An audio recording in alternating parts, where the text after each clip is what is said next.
Arnie, I find it amusing that ESG is getting attacked from the left and the right these days. Yesterday, I opened the New York Times opinion section. There's an article that says ESG is a sham. I'm quoting. They call it a sham because it makes companies look more socially responsible than they really are.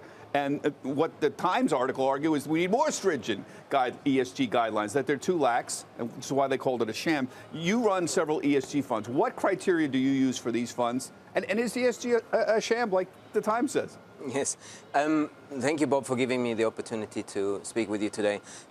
So first and foremost, it's most definitely not a sham. What ESG investing is very simply put an incorporation of publicly available data into investment processes. And you know, none of this is done opaquely. All of this is done very transparently, so no, it's not a sham. I appreciate Vivek's perspective in relation to the honest debate. That one I can very much agree on. That is a debate that we should be having. Because from our perspective, from my personal perspective, the idea behind ESG investing really is that you generate profits in a healthy and sustainable way through the different companies that you invest in. Yeah, Arnie, I've had my own issues with ESG, and you and I have discussed this over the years. Mr. Vivek might have a slightly different perspective on it, but we both have issues with ESG. You did a piece a few weeks ago pointing out that for all of this crazy debate about ESG, it actually is getting a lot more attention than maybe it deserves. It's a very, very small part of the ESG universe. We're talking, it's 6% of the ETFs by number of ETFs out there, 1.5% by assets for the ETF universe. This is a pretty low number for people to be paying so much attention to it. Why is it getting? Look at these numbers. It's pretty small. Right. So ESG is a very small slice of the ETF marketplace. And in particular, we're seeing the money itself is in an even smaller slice than the number of products that are out there. ESG is a way of getting exposure to certain trends, environmental, social, and governance, but it's a wide range of products that we're talking about. You've got socially responsible ETFs like SHE, which focuses on corporate diversity and exposure there. You've got products like TAN, which is the Invesco Solar ETF, which is focusing on trying to prevent climate change. And you've got broad market products like what Arna has at USSG, S&P, ESGU. There's a wide range of these products, and the fact that we group them all together makes it hard to even have that healthy debate that we're talking about. Yeah.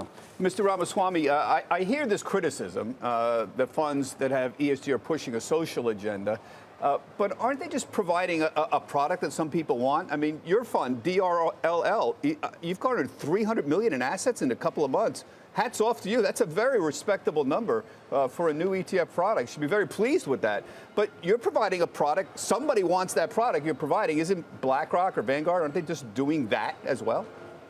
Look, I think that that's great. I think a diversity of perspectives and a diversity of client demands deserve to be served. But I think it's actually really important to point out one aspect of the last discussion you just had. Yes, ESG ETFs are a small portion of the total if you define ESG on the basis of stock selection. And that's where you get into the debate about green smuggling. Are these funds actually doing the thing that they say they're supposed to do? I'm actually focused on a different problem, on greenwashing. I'm actually focused on the different problem, what I call green smuggling, which is actually the broader range of ETFs that aren't marketed as ESG at all, but are using ESG-linked voting guidelines and shareholder engagement principles to engage with companies and to vote their shares, even in funds that were not marketed as ESG in the first place. And in that case, you're talking about a much broader swath of the market. So the way I look at it is, if you're an owner of capital and you want with your money to tell companies to pursue environmental agendas or social agendas, it is a free country and you are certainly free to invest your money accordingly. But the problem that I see is a different one, where large asset managers, including the big three, are using the money of everyday citizens to vote their shares and advocate for policies in corporate America's boardrooms that most of those owners of capital did not want to advance with their money. So I think that transparency is really important. And you're right, everyone does deserve a choice. But the problem that I see is that the large asset managers are green smuggling, are using their non-ESG funds to vote their shares in accordance with ESG principles. And that's really where the betrayal of trust occurs, and even that fiduciary gap that I sometimes talk about. That's that fiduciary gap, using somebody else's money to vote in ways that they wouldn't want you to vote if they actually knew what was going on. Yeah, I want to go back to the proxy debate in a minute and talk to Arnie about that. But I just ideologically want to sort of make this simple for the viewers because you get some confusion. Vivek, this debate's been around for a long time, right? The discussion we're having here. Milton Friedman argued 50 years ago that the sole responsibility of a company is to make profits for its shareholders. And in recent decades, you know this, there have been other points of view, the stakeholder model, for example, that posits there are multiple constituencies impacted by businesses, the employees, the suppliers, the communities that should be considered. So ESG sort of comes out of all of that, right? So you're sort of representing a particular ideological position on what the proper role of a corporation is in the world, right? I'm not sure I would call it ideological, but I do think it's really important to identify the best argument for stakeholder capitalism. So look, Milton Friedman made that argument, you're right, but in the subsequent years, Klaus Schwab and others in the stakeholder capitalism movement have made the point that society gave great benefits to corporations and their shareholders, like limited liability, and that entails a grand bargain to say that corporations have to take social interests into account. I'm sympathetic to that position. I don't agree with it. I wrote a whole book unpacking this, but I think that's a worthy point of view. I think the odd thing that's happened in the last couple of years, though, is that asset managers have started to say that's not what they're doing.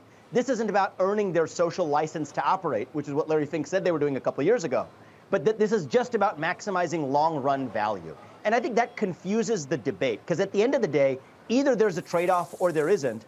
I think there are worthy arguments in favor of the stakeholder model and the trade-off. But if that's really what we're doing, let's talk about that. If we're just talking about value maximization, then let's have that debate. But I think part of what's happened in the last couple of years is the debate has gotten confounded by the jujitsu, the verbal jujitsu of talking out of both sides of their mouth.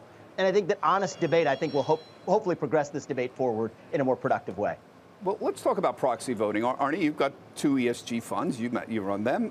What is your position on proxy voting? Explain what you do here, because this is obviously a concern to Vivek. It's a core issue with him, the proxy voting. What do you do? How do you handle this? Yes, I would actually argue that it's not only a concern of Vivek, but a concern of all of our investors and investors generally, that transparency that Vivek speaks of is there. And as such, as a US registered investment advisor and US-based asset managers, we have to publish our proxy guidelines, meaning anyone who invests with us can, at any point in time, by our website or consulting with us, understand what are the guidelines that, in our case, DWS or all of our competitors actually apply to our funds and what that means concretely. So the transparency to some degree is there. We can have a healthy debate whether that's sufficient for the end investor, whether an average investor. Do you participate in the proxy voting? Yes, I mean, for sure. Yes. This is sort of the core of the issue that we're discussing here. And how do you do that? Explain that to the viewers. What happens? So proxy voting is relatively basic. If you're a shareholder of a company, then you have the right to vote, assuming you hold voting shares of that company, and you're entitled to express your opinion on certain matters that are being put to a vote. And as fiduciaries or as fiduciary asset managers have the obligations to say what it is that they do with those votes. And so here it then becomes a case-by-case decision-making process that each shareholder and each asset manager needs to decide how do they want to explore and implement their voting policy in such a way that it is in the best interest of shareholders. Todd, I got to get back. This irony is really striking. We spent, I've been talking about ESG for years, and all of a sudden it's getting attacked politically in a way it never was before, but on the right and on the left here. The New York City Comptroller, Brad Lander, just sent a letter to Larry Fink, the head of BlackRock, demanding that the company bolster its climate disclosures and publish a plan that establishes a commitment to net zero greenhouse gas emissions across its entire portfolio. So, people are trying to get involved on all ends here, trying to get more and more companies to do whatever they want to do, and it's getting to be a real mishmash. It's not an intellectual discussion anymore about what is the proper metrics, or are ESG funds mislabeled, which I think many are. I have an issue with ESG on that front, but it's amazing to me how suddenly political this has become. Yeah, ESG has become the stand-in or the villain for so many of these for people on both sides of this, if you want to be able to have somebody be focusing more on it or less on it. And so that's what's intriguing to me. You know, iShares has iShares Global Clean Energy, ICLN. That's the largest of those clean energy ETFs. But they offer exposure to energy companies. They offer exposure to technology companies through more traditional ETFs. They are not an ESG ETF provider. They are a provider of ETFs that includes ESG products the same way that State Street, the same way that DWS are. That's what these firms are. They are not ESG only firms. So the fact that we have an anti-ESG, a couple of firms that are out there is ironic because there is no ESG only firm of any size and scale. Yeah, and then we have Texas officials saying that people who buy ESG funds are boycotting energy, and yet you pointed this out for even iShares, that their funds, their largest funds, ESG funds, have a substantial energy position. Partly because of the way the funds are constructed. They're required to have a proportion in them. So it's a little tough one. Vivek, did you want to say anything? I'm sorry. Yeah, I just wanted to draw one important clarification because I think this gets confused in the debate all the time. You're right that there's no one such thing as an ESG firm if you're talking about ESG funds as it pertains to stock selection. And you know what? I think it is kind of a shallow critique to say that these firms are boycotting energy when they have energy funds. However, these firms are ESG promoting asset managers as a firm when it comes to their advocacy behavior and their proxy voting behavior. And that is exactly what the New York City Comptroller was talking about. Because New York and California, what they did to BlackRock and Vanguard and State Street and other firms is that they said you need to adopt firm-wide commitments to advance the goals of the Paris Climate Accords, to get to net zero by 2050, to advocate for modern diversity, equity, and inclusion standards. So with all due respect, I think it's not accurate to say that these firms are not using ESG-linked principles to vote all of their shares. You're right, if you're BlackRock, only 2% of the AUM of externally managed funds is indeed in ESG funds. That's true. The rest of the remainder of 98% was not invested in ESG funds. And that is actually the heart of the problem, in my opinion, is that it's not just the 2%, but the 100% that lives by this firm-wide commitment that, yes, some clients demanded, but other clients didn't necessarily want. And so I think it's really important not to conflate the stock selection side of ESG with the shareholder engagement and proxy voting and advocacy side of ESG, where absolutely, with all due respect to Todd, there are absolutely ESG firm-wide commitments that each of these firms have made at behest of some of their largest clients, including California and New York. Well, actually, it sounds like we're arguing the other side of it because if the New York is saying that they're not going far enough. So you're saying they're going too far, and New York is saying they're not going far enough. And the reality is they're probably somewhere in the middle. And what people are doing is putting money to work into broadly diversified ETFs and getting exposure to the market, not necessarily getting the market as it relates to who owns those individual shares. That's not what New York said, though. The New York City Comptroller said that ran against BlackRock's prior commitments. And so this is the heart of what happened in the last 4 years. And this isn't that well known, so it's important to see it. California and the state of New York and other large investors, including pension funds, went to these large asset managers and said, you need to adopt firm-wide commitments with all of your capital to vote your shares accordingly and to advance certain important goals, Paris Climate Accords included. And so when they did that, that was a firm-wide commitment across all of their funds, not just the money they were managing for states like New York and California. So when BlackRock is now saying that they don't actually impose these emission standards on companies, states like New York are saying, wait, that violates those prior commitments that you've made. So I don't think that it's about being somewhere in the middle. I think it's the fact that for the voting guidelines, that was something very different that happened than with the ESG funds. And one of the failures in this debate publicly in recent months is that the stock selection side of ESG, which is only a small portion of the total, has become conflated with the voting and advocacy side of ESG, which is rampant across all ESG and non-ESG funds managed by these large asset managers. That's the heart of the debate, and we can't confound that with saying that this was just a matter of a misunderstanding. Now, Arnie, let me just move and address these accusations that what the Times said yesterday, that these ESG funds really don't do what they imply they're doing. And this is a problem I've had with ESG for years. I mean, if you look, most of these ESG funds, and you run them, the SNPE leans towards big cap tech funds. They tend to pick like that way. Apple, Microsoft, Amazon, your largest holdings in SNPE. This is an ESG fund you run, along with ExxonMobil. You have a 2% position in ExxonMobil in this. But this has been a criticism for years that you have these big holdings, and there you have what you have in this fund right now, the SNPE. And yet it looks like a big cap growth fund, essentially. And is there a way to improve the criteria if you really do want to go with what the criticism of the New York Times said, which is this is a selection process that lacks refinement in it if you really want to deal with ESG? On the other hand, can you argue you're choosing the best companies for that particular interest, for the ESG interest? Yeah, so Bob, I would say all of those positions aren't actually mutually exclusive or controversial as such. So regarding the point, is it possible to improve upon ESG scores? Do ESG scores broadly represent what needs to be represented within an ESG context?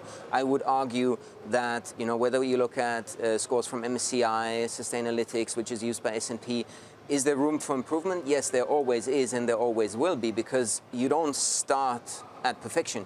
Perfection might be something you strive towards, and as long as you can operate within excellence, which we believe we do within our ETFs, that is something that I would say is commendable and noteworthy. So to your point on S&PE, that fund in particular is designed to be an ESG version of the standard S&P 500 index. So in makeup, both in terms of industry group or sector composition, it will be extremely similar to the standard S&P 500, except for within each of the industry groups, we don't invest in 25% of the worst companies from an ESG perspective of each industry group. So do we ban energy companies? No, absolutely not. Our weight in energy will be roughly equivalent to that of the S&P 500. Which is 4%. Exactly. Right. So you're going to own 4% of the energy companies. Exactly. Yeah, but how are you going to choose energy companies within that 4%? What criteria are you using? Yes, so imagine all of the energy companies that are in the S&P 500. These are ranked by ESG scores.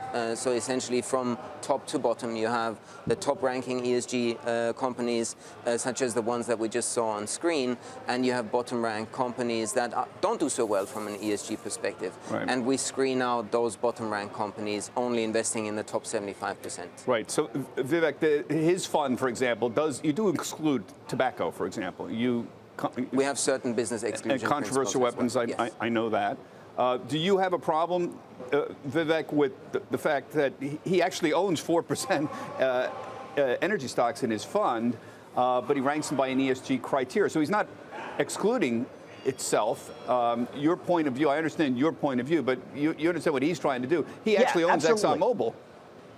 Yeah, and I have no problem. I have no problem with the approach just described. I think that every investor with their own capital deserves to have the kind of exposure that they want, as long as it's transparently communicated. So I have no issue with funds that have even exclusions. Let's say it was a fund that still outright excluded energy.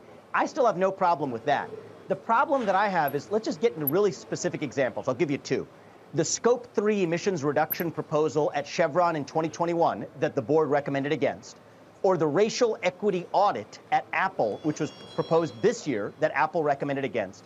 Both of those carried majority shareholder support with supporting votes from BlackRock and State Street. And BlackRock and State Street did not use the money from their ESG funds to vote in favor of these ESG proposals, not just the ESG funds. They used the capital of all of the funds that they managed to vote in favor of the Scope 3 emissions reduction proposal at Chevron and this racial equity audit at Apple, in both cases proposed by nonprofit or nonprofit-like groups that said they had no profit motive, and that the boards initially opposed as well. To me, that is the sleight of hand. That is where I do have a problem, is using the money of a bunch of everyday citizens in ways that, frankly, many of them would disagree with if they actually did know what was going on. If yes, most people who own Apple, they don't think that they were voting in favor of this. Your position is that your position would be BlackRock or a BlackRock should not vote on something that's not in its ESG on that Apple proposal. They should just be neutral. What should BlackRock do? Look, I think that they should vote according to what they told their investors they were going to do, with the sole focus on maximizing the pecuniary interests of stockholders. And I find it very difficult to believe when the person who put up the racial equity proposal and Apple's board, who disagreed on whether to adopt it, still agreed on one thing, which is that it had nothing to do with Apple's pecuniary interests. I have a problem with using the money of somebody else who invested in funds with the expectation that the person who's voting those shares is only going to take pecuniary interests into account actually taking these other social factors into account instead. That's the sleight of hand. Different than the fund you were just talking about with Arnie, which is, hey, it's free country. You know, you can offer whatever kinds of stock selections in and out. I have no problem with that. Right. But using someone else's money to vote or advocate for policies that they don't believe that they're actually advocating for with their capital, that's the problem. And that's why I aim to bring added choice to the marketplace with the ETFs that Strive launches.